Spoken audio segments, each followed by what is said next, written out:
ñu continuer suñu sujet daal di waxtaanee ci assemblée nationale ak communiqué bi nga xam te ne daal dinañu koy génne mu am ñaari pàcc yoo xam te ñoom ñoo ci daal di am ci njëkk muy daal di wane ne ñoom jël nañ acte d'émission yi nga xam te ne am na ci vice président yu assemblée nationale ku ci mel ni monsieur Ismaïla Diallo nekkoon premier vice président bu assemblée nationale ak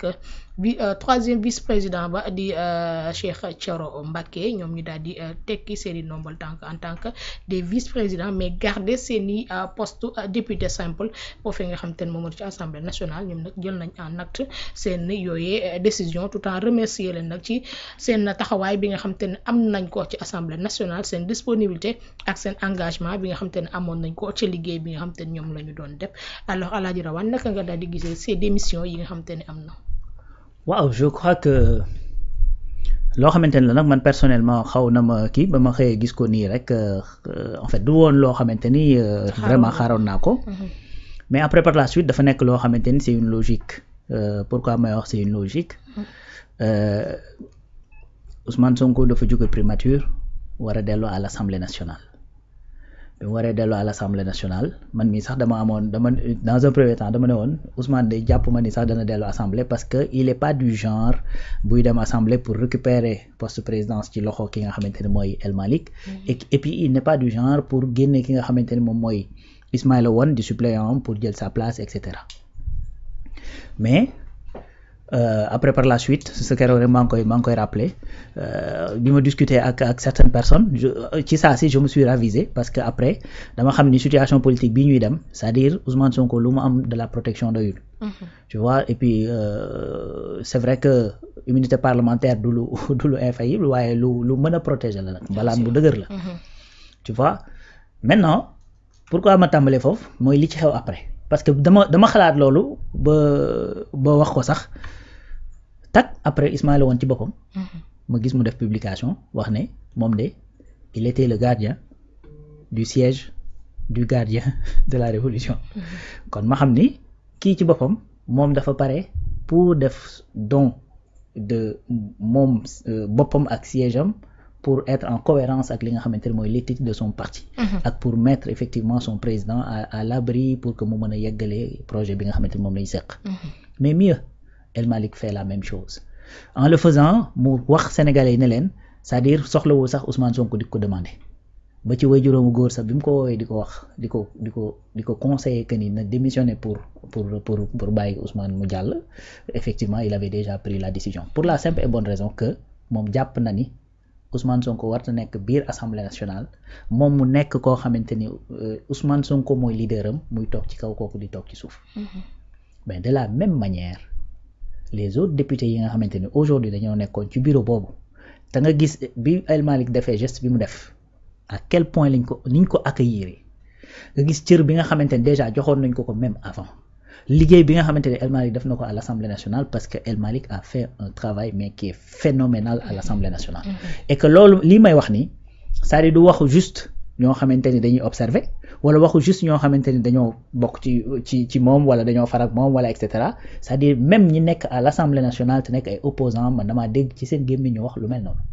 Aïssata Tall Sall ak Tafsir Thioye laa dégg bi nga xamante ni ñi ngi joxe les documents yi nga xamante ni moom lañ def à l'Assemblée nationale jëm ci wàllu nouveau règlement intérieur bi jëm ci wàllu document bi nga xamante ni defar nañ ko pour jàngal député yi naka la ñuy defee contrôle naka la parlement bi di defee contrôle ci gouvernement bi donc manuel de procédure yi nga xamante ni def na ko à l'Assemblée nationale le fait que mu tijji les marchés de l'Assemblée nationale aux organes yi nga xamante ni lu mel ni DCMP et cetera c'est-à-dire loolu les opposants yi mu nekkandool Assemblée nationale ak sa gestion inclusive man ñoom laa dégg ñu wax kon il a fait le travail qu'il fallait faire effectivement à l'Assemblée nationale donc kooku nag boo nekkee ak moom foofu mu nekkoon sa président nekkoon deuxième personnalité de l'État te nga nangul ko te yéene ko te xam ni effectivement mate woon na ko bu démissionné delluwaat ci seen biir nekk un député simple c'est-à-dire la moindre des politesses mooy nga rendre ko war ma ak cër gi nga xamante ni jox na ko yéen seen leader yéen ñëpp bu mu ñëwee kon bu fekkee Ismaël dafa démissionné man ci cadre boobu laa koy dugal lii nag c'est ma lecture à moi parce que effectivement jotuma ci kenn ci ñoom pour am l'explication mais man dama jàpp ni ci sens boobu rek la mën a nekkee mooy tey El Malick nekkoon na deuxième personnalité de l'État génn na ci loolu parce que ngor gi nga xamante ne moom lay sàmmonteel digganteem ak leaderam li ñu diglanteel Sénégalais yi te war koo mottali mu nekk conviction ci moom boole ci effectivement ni mu koy rappeler souvent di wax ne balaa gars yi di doon ay patriotes moom sax doon na ko parce que effectivement El Malick ba léegi nii boo duggee ci page Facebook am boo xoolee turam fi ñu ko bind ci suuf effectivement tu vois le mot patriote mooy li nga xamante ni mooy slug bi mooy identifiant page bi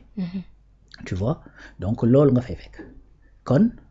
bu defee loolu encore une fois pour rendre ko la monnaie de sa pièce yàlla na effectivement ña nga xamante ne ay vice-président lañu ñu rocceeku bu ñu defaraatee bureau xëy na mu ñëwaat nekk premier vice-président nga xamante ni tey bu fi Ousmane Sonko nekkul ak yu demee noonu dana mën a doxal en plus de ça Ousmane il est le président de l'Assemblée nationale deuxième personnalité de l'État mais dafa am effectivement benn temps politique boo xamante ne dañ ko nekk dafa am ci kanam tuuti ay échéances yoo xamante ni ñuy ñëw 2027 mi ngi ñëw 2029 mi ngi ñëw et que effectivement il faut que mu am les coups de franche pour mën a doxal politique man bokk na ci li tax ma doon wax naan effectivement dem assemblée nationale mën na ko gàllankoor parce que li mu war a tukki war ko dugg ci biir réew mi et cetera yooyu yëpp mën na ko kii mais l'un n'empêche pas l'autre au contraire sax bii da koy gën a yombalal parce que amul fenn fu mu mën a génn ci réew mi aujourd'hui nit gàllankoor ku ne ko fii doo fi jaare parce que su boobaa tout simplement la deuxième personnalité de l'État moom ngay gàllankoor tu vois donc les planètes sont alignées comme on dit kon jàpp naa ni loolu la que effectivement dafa nekk loo xamante ni ci biir Pastef en tout cas moment bi li ñuy gis mooy loo xamante ni bu amoon itam tàmmuñu ko di gis wala boog man boog mosuma koo gis mooy nekk au sein d'un même parti politique nga xamante ni parti politique ku ne xam na ña fa nekk dañuy am ambition ci parti bi pour parti bi am fu ñu ko yóbbu mais dafay am des ambitions individuelles et que des fois loolu mën naa créer sax ay nu ma koy tudd ay dissensions au sein du parti mais voilà aujourd'hui un parti bu nga xamante ne xam nga gars yi lan la ñuy jaayante ci biir doo ma gën a gore loolu nag dafay dekkal ngor dafay dekkal yaakaar aussi parce que ku ci nekk mi ngi xinte naan kan moo gën a mën a bàyyi ay privilèges ngir li ñu bokk ñun ñëpp mën a dox loolu nag wax dëgg fa yàlla bu fekkee gars yi nag yàgg nañ ko gis ci parti yi xëy na mën nañ ma cee dimbali partager ma ci ay expérience mais man yàgguma ko gis tu vois donc loolu c'est quelque chose vraiment qu'il faut saluer et qu'il faut faire remarquer am na solo jëm ci yooyee démission comme niñ ko daal di waxee moom Cheikh Thioro sax mi ngi koy daal di wax ne personnellement dafa daal di réfléchir bu baax a baax ci boobee décision bi nga xam te ni jël na ko waaye tamit politiquement tamit am na ci li nga xam te ni moom moo di taxawaay bi nga xam te ni moom la ci daal di am donc du ñu ne loo xamante ne nii dañ leen ko daal di exiger wala loo xamante ne nii dañ ko daal di forcer ci li nga xam te ni parti mais ay décision personnelle la yoo xam te ni dañu ko daal di jël ñoom ngir Alaaji Rawane analyse bi nga ci def la yaakaar naa ne ñu bari moom lañ ci daal di am tamit même analyse boobu noonu ngir rek mën a delloo njukkal ki nga xam te ni moom moo di El Malick mu daal di mën a ñëw peut-être bokkaat ci li nga xam te ni moom moo di vice président yi wala mu jëlaat yi nga xam te ni moom moo di gën a jege Ousmane Sonko su ko defee ñaari personnalité yi ku leen xam sax xam ni ñooñu mënuñu leen forcer ku leen xam ni mënuñu leen forcer donc tey je pense que muy Cheikh Thioro muy Ismaïla Diallo wane nañu à suffisance li nga xamante ne moom mooy seen taxawaay ci parti Pastef surtout ci at yi ñu génn quoi donc Cheikh Thioro ku ne gis na taxawaayam Touba ku ne gis na li nga xamante ne moom lay mobiliser foofu et tout ça donc su ko defee rek li mu wax la c'est-à-dire daf ci réfléchir en âme et conscience mu jël décision daal di koy appliquer c'est tout. mu ngi noonu alors attendons de voir li nga xamante ni moom moo di prochaine élection jëm ci wàllum vice-président